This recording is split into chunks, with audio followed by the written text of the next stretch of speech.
Hello everybody, welcome back to another video. Today we're going to be talking, well, I'm assuming you clicked on the video yourself, so you know, we're going to be talking about corners. I hope you guys enjoyed the video. Please leave a like, share, subscribe, comment down below. Let's get into it. Alright, so inside of our file here, the first thing we're going to look at is corner personality. Now, every single app has a different personality depending on your corners. When it comes to apps like okay, hold on, let me start this. Before picking any pixel value, decide what your product needs to feel like. Corner radius is brand communication and barely decoration. When it comes to UI and design, it's often about how you want to communicate to the viewer, how it's supposed to feel more than how it's supposed to look. Now that's UX versus UI, which you can see in the top right corner of the screen if you want to learn more about that. But for now, we want to talk about the corner personality. When it comes to corners, more sharp is clean, minimal, serious, and professional. This is more standard. It's not as soft, it's not as friendly. It's more, it's sharp, it's to get there. Apps like Linear, Bloomberg, and legal tools mostly use something like this. Now we have slightly rounded, which is more of a safe, common, and blend of strict and gentle type of vibe. That's more 4 to 8 pixels. It is slightly rounded, as you can see here. It's just enough so that it's not sharp, but it's definitely something different than what you see over here. Apps like GitHub, Stripe, and most SaaS apps do also use this. We have medium rounded, which is more friendly. This is more for your mobile apps, as you see down here. This is more for your mobile apps because it's more friendly, it's more soft, compared to playful and energetic, which is what we have right here, which is the pill, basically. Now, all these buttons look a little bit different, but as you see, just remember, the sharper it is, the more cutthroat, the more serious everything should be, and the more rounded, the more playful everything should be. It should feel softer, kind of like imagine it, I think of it like hardwood tools. Most tools that are sharp are not for kids, versus toys are rounder and softer, just like that. So just remember, corner personality is not really as much decoration, but more the vibe you want to give off. Alright, for our next one of the most common corner mistakes that I see everywhere is that most UIs will have the exact same corner radius, no matter the elements, no matter the size, no matter padding, no matter any of that. And this is not, it can work in some cases, but this is not really what you want to do. There should be a hierarchy of each of your elements. So as you see here on the left side, in this case, I actually don't think it's that bad. This is just an example to show you. And on the left side, we have every corner over here is the exact same radius, as you see. And on the right side, we have different ones. Larger containers should have a larger radius than smaller containers. Now, we're going to go over how much of a difference there should be in one of the in the later in this video, so make sure you stick for that. But as you see the difference here, this one feels a bit more professional in my opinion. Not professional in it's a bad or good design way, but more for what you're trying to push out, right? This feels like more like a settings menu over here, which it can work for that. Because remember, there is no right and wrong when it comes to a lot of designs. It's just trying to understand what you're trying to communicate to your user. Over here, as you can see, the different levels makes the cards feel more uniform. It makes them feel, it adds depth, and it adds a sort of, a hierarchy, a system.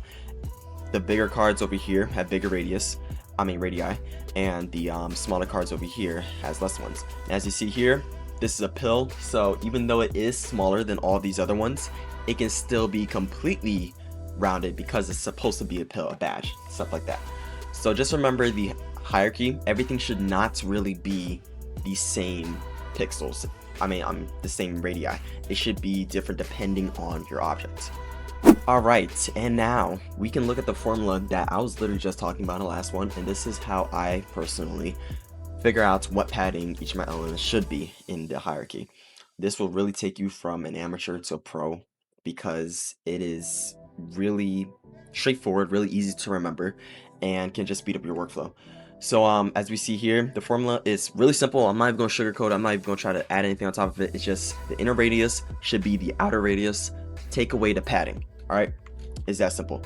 If we take this elements right here, it's going to equal what the outer radius is. So it's 20. Take away the padding in between these two objects, which is 8 pixels. Now you have 12, and that's how you have this difference right here. As you see here, this is I won't say wrong. I won't say. Let me not say wrong, because it's not. Again, when it comes to UI, it's like art. It's decoration, and UI is what you look at, and it's. I mean, again, it's literally just art. So there's no wrong and right when it comes to art. It's just what you're trying to show. And typically, when it comes to elements like this, you want to show something that looks similar to this, and this is what most other apps do. So because of that, as you see here, we have the both are 16 pixels. Now this could be a pill object, but if it's not supposed to be, this is a better looking version of that same button, where you take away the padding in between, and then as you see here, you have the new radius for your object. This is really easy and great when it comes to making your hierarchy, like we talked about in the last tip. It can really help and specifically speed up your workflow, so you're not just eyeballing it, you actually have a formula in the back of your mind that you're able to use. So make sure you use it. Just remember this: inner radius equals the outer radius, take away the padding. Memorizing this formula, it will immediately make every nested UI component you make just look way more intentional, way more professional. Alright, so next we're going to talk about corner smoothing, or the squircle. Now the squircle is something you've probably seen before, but you don't know the difference of. You see it if you have a iOS device, I think actually maybe Android too, and I'm going to explain it right here. So as you see, this is an ordinary square. It has no radius. Over here we have a square with a 16 pixel radius. Alright, but it has no smoothing on this radius. So after 16 pixels, it just stops. As you see, it's just a hard edge right here. A squircle is where you have smoothing. As you see right here, we have the smoothing, and this smoothing is what creates the squircle. Apple uses this all the time. It creates a more soft look. It was also really nice with the liquid glass. And actually, hold on, let me show you this real quick. If I unlock this, this is just an ordinary square, and if I double tap, just an ordinary square, but then I took the edges and made them a little bit longer.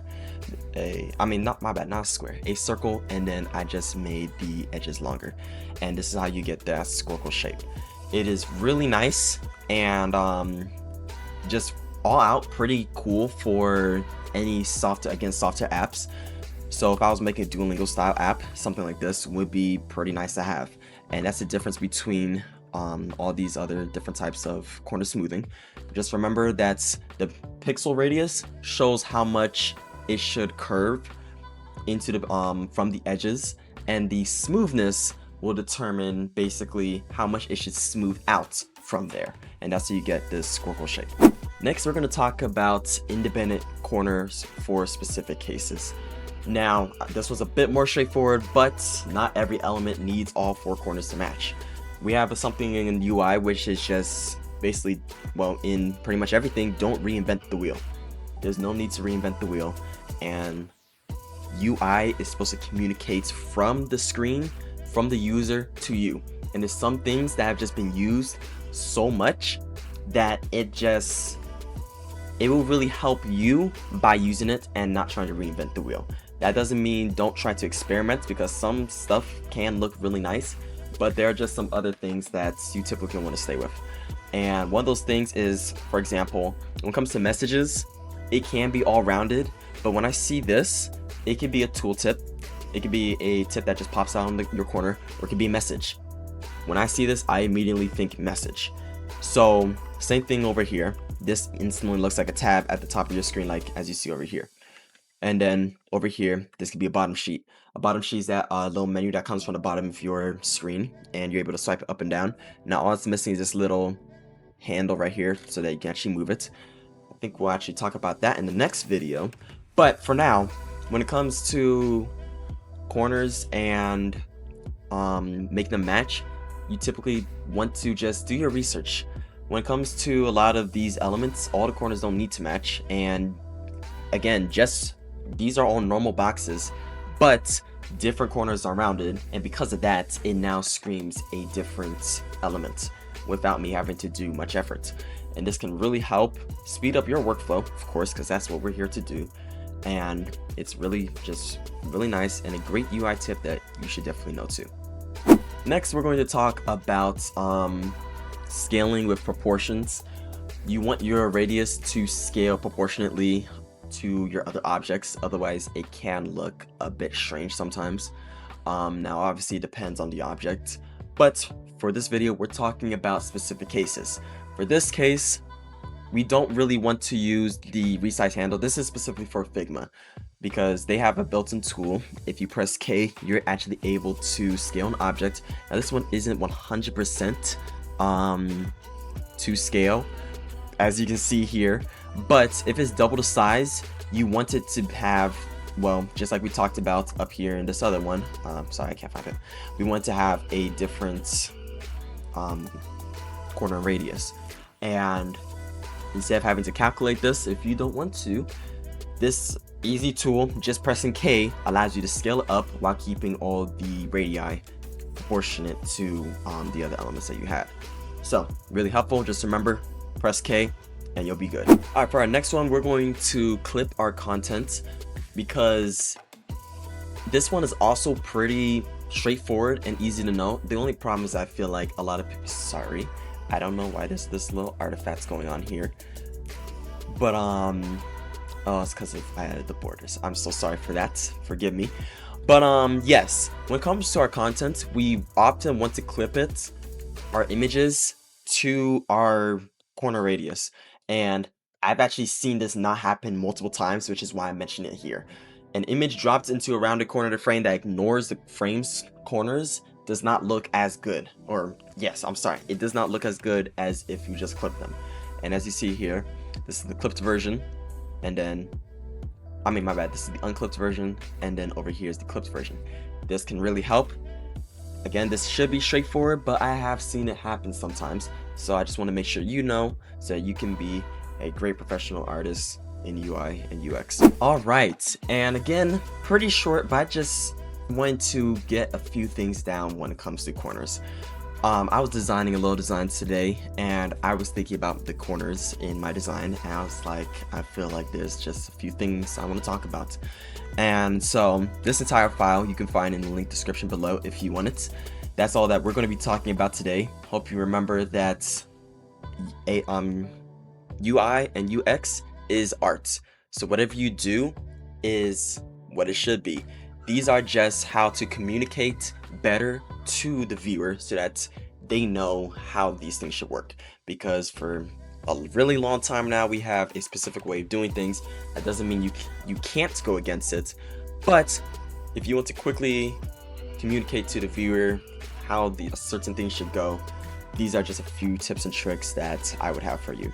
If there's anything that I missed, or anything that you didn't like, or anything that you did like, I would love to hear about it. So again, being an artist, I love to hear constructive criticism. If you liked the video, please like it, subscribe if you can. I would really appreciate it, and drop a comment down below about what you thought, and share some of your designs with me. I would love to hear about them. I would love to see them. Anyways, hope you have a good day. Peace out.